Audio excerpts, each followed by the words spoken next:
Yeah, see, she's definitely, I would call this almost deep sedation, which would be like the beginning of general anesthesia. And I hardly did anything. Half of my normal dose.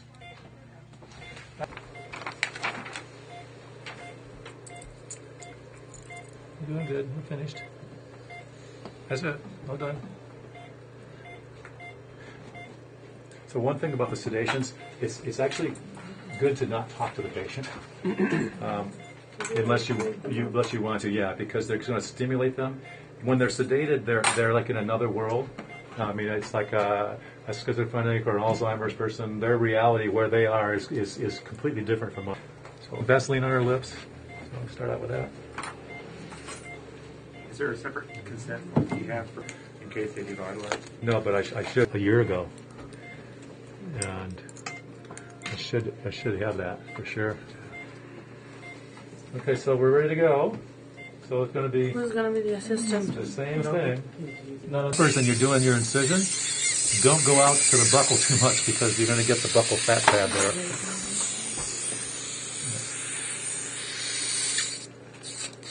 I'll stop here in a minute so everybody can see what's going on.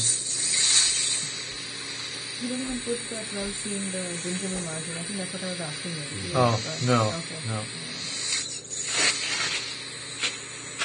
I'm just trying to...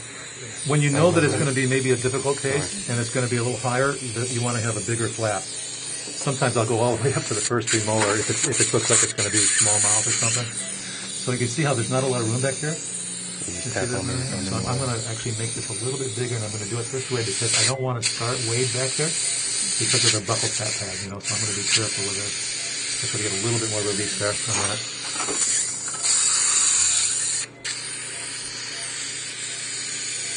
Okay, actually, I think I can get this all the bone off with this. So if I can see here where there's a little space right here. Okay. So everybody want to see this? So you can see where the instrument is placed in the bone there. Do you have the Velcro? Off of there. You can just peel it back. See what's happening? Yeah. And then, okay, usually you have to remove more bone to the mesial once you get this first piece off. There's a little piece of bone here, right? I just took that off of the... So what I want to do now is get more access. So see what I'm doing? I'm using the side of the instrument here to peel off the bone a little bit more. Okay. See what I'm just keep peeling away. And touch a little bit of the follicle there.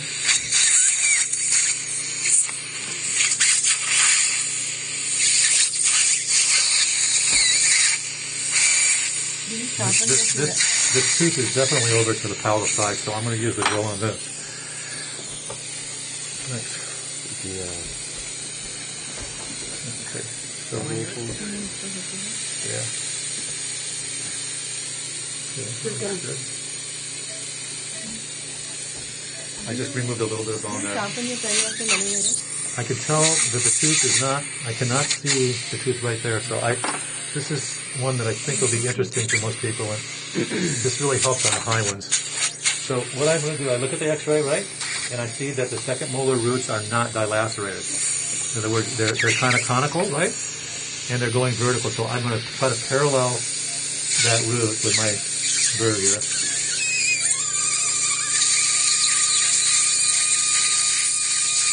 Okay, stop there.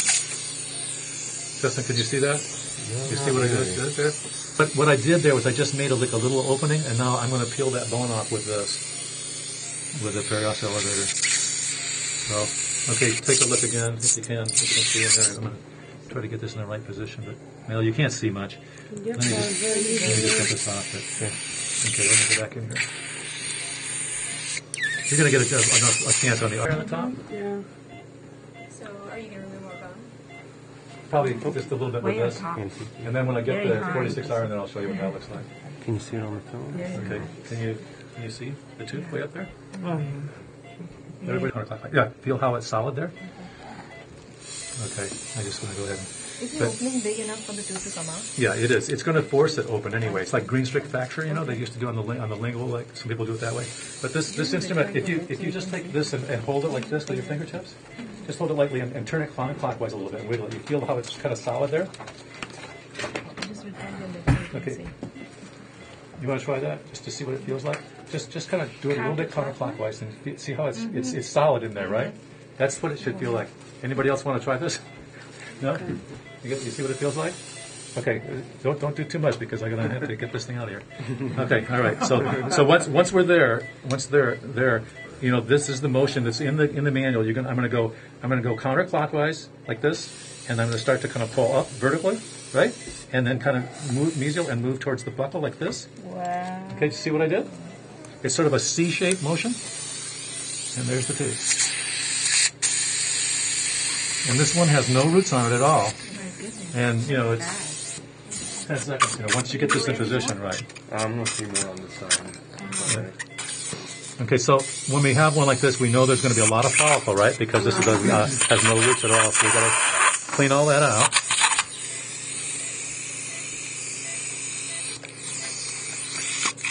Okay. Oh, did you get it? I got it. Okay. Okay, and then one thing I haven't mentioned yet, but a lot of times on the uppers, there'll be a lot of really thin bone, you know, and I call them potato chips because they remind me of like little pieces of potato chips, and you want to get those off if they're loose. So there's like here's one right here. There was one there. There it is. Where I go with this guy, right? Mm-hmm. So I'm going back here, kind of in the middle. The second molar. Can you see where it is? Mm-hmm. Yeah. Okay. And so I'm kind of feeling, I can feel the blade go down to the bone. Mm-hmm. It's behind the tuberosity a little bit. Kind of hamular notch area. And just try to get it as loose as I can there. By the way, the patients that have the buccal fat pad problem, they don't have to be overweight or anything, but they usually have kind of like a cherubic face. You know, they kind of have like a round angel-like face. And those kind of patients, you know, if you get the buccal fat pad, I'm going to stop here and just do some airway stuff because it should be saturated a little tiny bit here. But yeah, the buccal fat pad coming out is not fun. You know, you have to try to get it, push it back in. If you didn't, now this is the papilla part. So we always start in the same spot. Just, you already know this, right? You're already doing it like this, probably. Mm-hmm. So this is kind of boring stuff for you.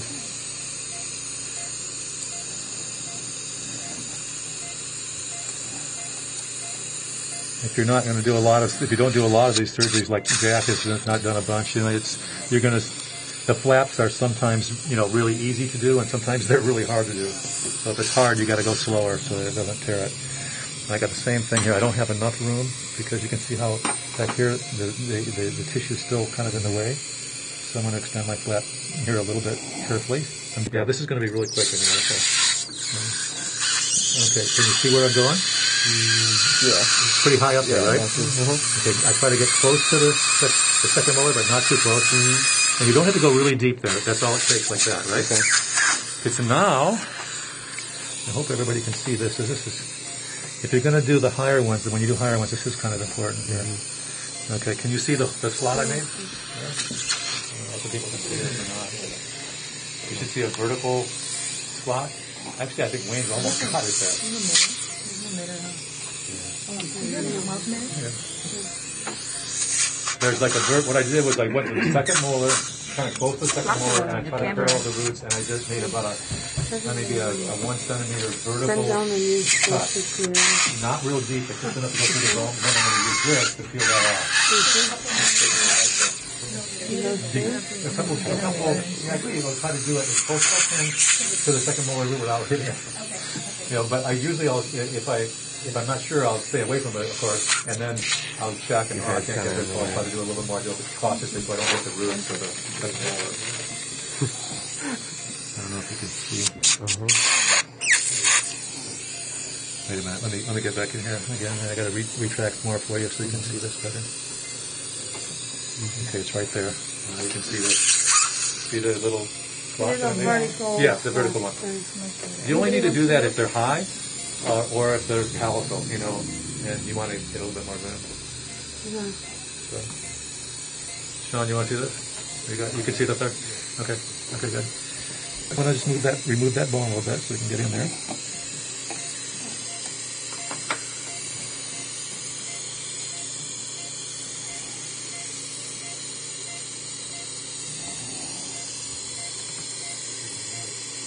Okay. I think I got it. Let's see here. Yeah. Okay, go ahead and section there. You see a little bit of the tooth there? Mm-hmm. Yeah. So you can actually see the tooth now a little bit on this. I love the fact that you really enjoy your hand instrument over just staring. Yeah. Yeah. Yeah, I agree. I love that. Can everybody get a chance to see can you see the tooth there? Mm-hmm. A little bit? Yeah? Yep. Okay, so now we're ready for the 46R then.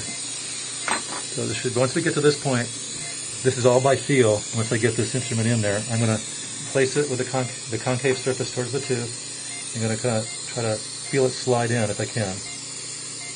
And there we go. I think I got it.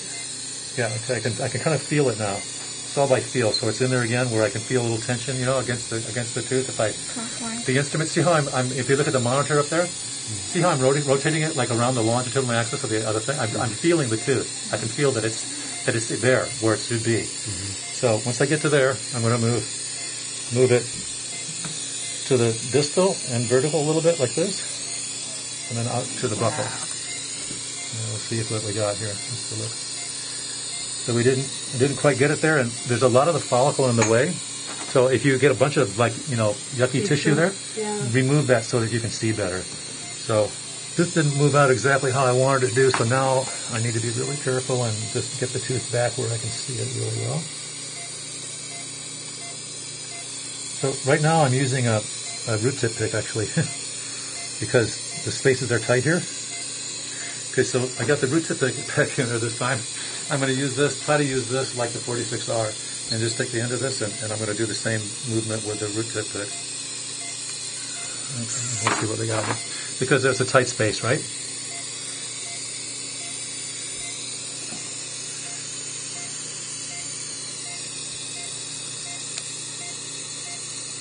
Yeah, I gotta go look at it again here.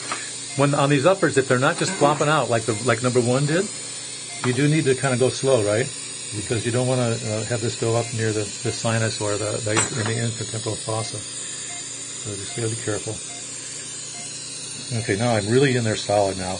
Do you see what I did, Justin? Yeah, I got you. And see, I'm doing this, and it gets it in there, so it's really tight. Now this is going to work this time. I'm going to watch it. See? Mm-hmm. See it coming? Mm-hmm. Coming, and it's partly because there's serrations on it. Mm-hmm.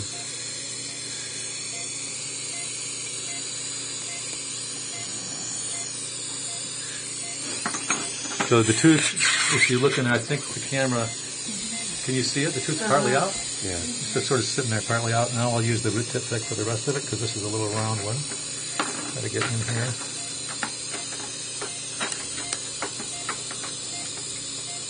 Wow, this one's really wedged in there. Kind of jammed in there.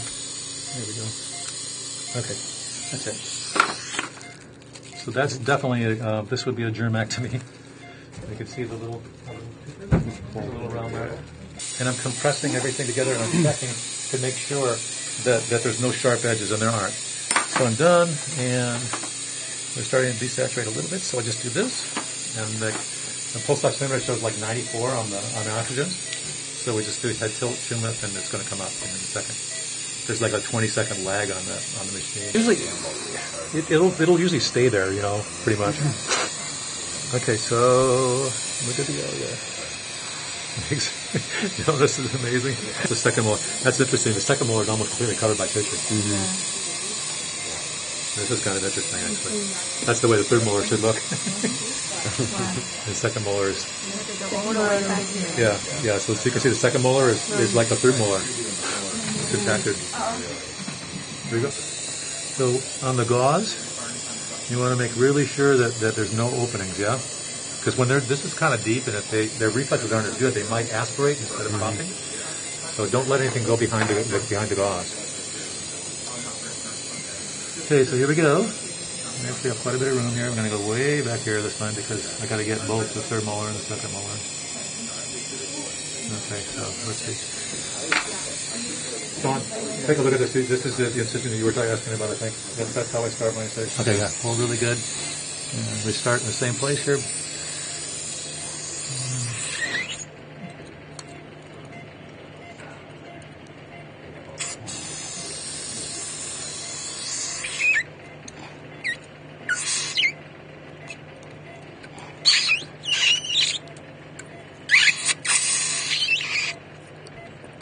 Just make sure you keep the tip of the periostal on the bone.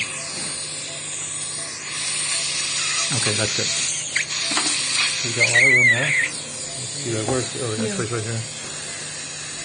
Okay, so this is interesting because usually the third molar is right up against the second molar, and this time it's not. So it's back there a bit. It's kind of in the ramus a little bit, so I kind of know where it is.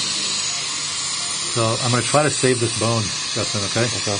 So try not to suck it up. I'll so keep it No, it's okay. You can go all the way down there. Okay, here we go. A little bit of water.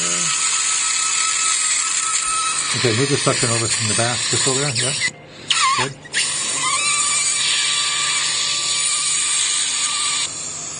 See this little guy here? I'm going to try to put this on the mesial of 18.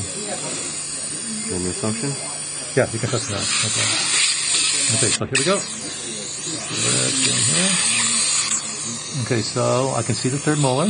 You can see a little corner there, Justin. You see it? You see the third molar right there? There's a little corner right there. So this is all by feel, or mostly by feel, some by vision. But when I go in there, the tooth is harder than the bone. So when I'm troughing, I'm pushing up against the tooth surface. You know, I can feel it.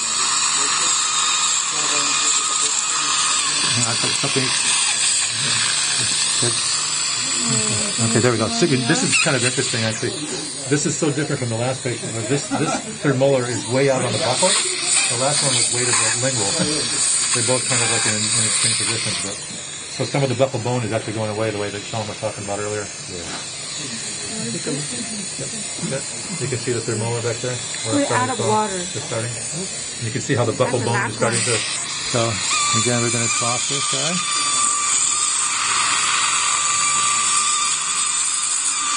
I can come around to the mesial quite a bit because there's, if you look at the X-ray, it's not up against the second, see it moving? Yeah. Yeah. These are the kind I think you guys should be doing, you know, these early ones. Okay, I'll stop so everybody can see that. You can take the trough is done, you can look at this.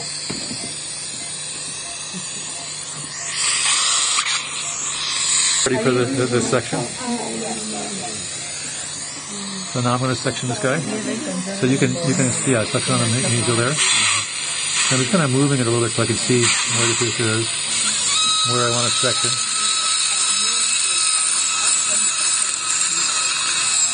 Again, I'm not trying not to go all the way through on the lingual.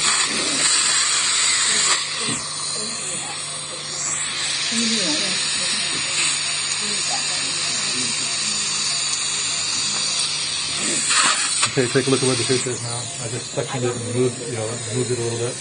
Yeah, you can see the tooth is kind of moving around here. Okay. You can see I sectioned, I trough and sectioned now. So. Okay, so we're going to move the particular pieces out here next. Here's one part.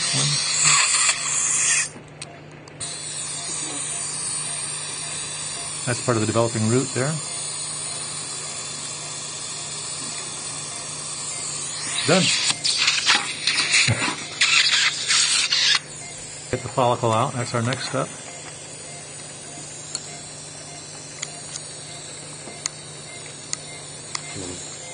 Okay.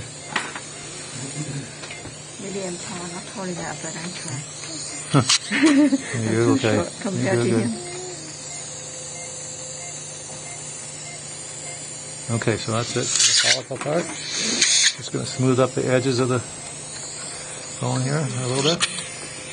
Okay, so now we're going to do I'll just start, actually I think we'll just try to do the uprighting right now.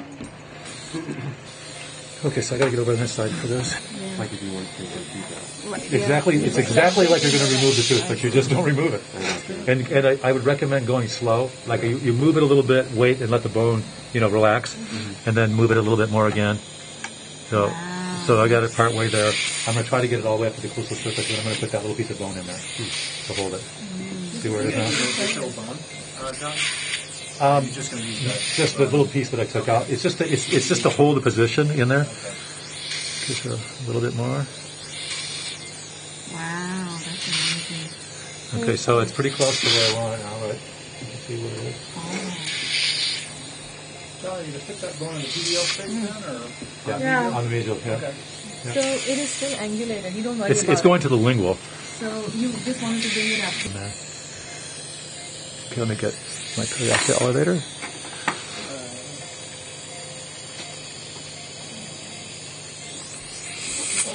There it goes. You never had one pop out when you trying to operate? No, but if I did, I just would put it back in there. That one kind of went back a little bit, so. What about moving back? Did you have any situation that it was going down? Got it? Okay, good. Okay, that's it.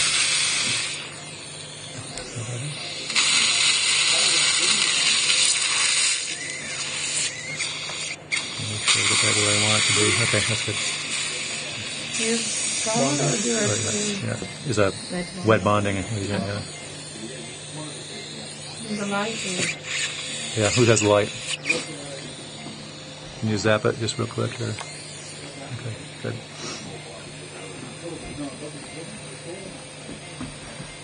What's amazing to me is, like that case I said in the manual, that in only like 3.5 months, they had so much bone fill there. It's incredible. So I got a big space here. Much bigger than normal, so I might do this in 2 steps. You ready to cure with the light? The light there. Okay, go ahead and cure that. I'm going to kind of build it out gradually because it's a big space. Okay, that's good. That's good.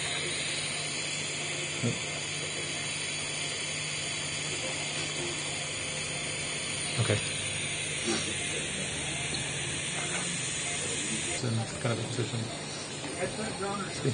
I did. I asked it. Yeah. This tooth is in lingual version, which I couldn't tell that from the X-ray. So she really needs ortho to get it perfect. But it's better than when I started. Yeah. That's cool. I'm going to do it as fast as I can because we want to stay on some kind of a schedule here.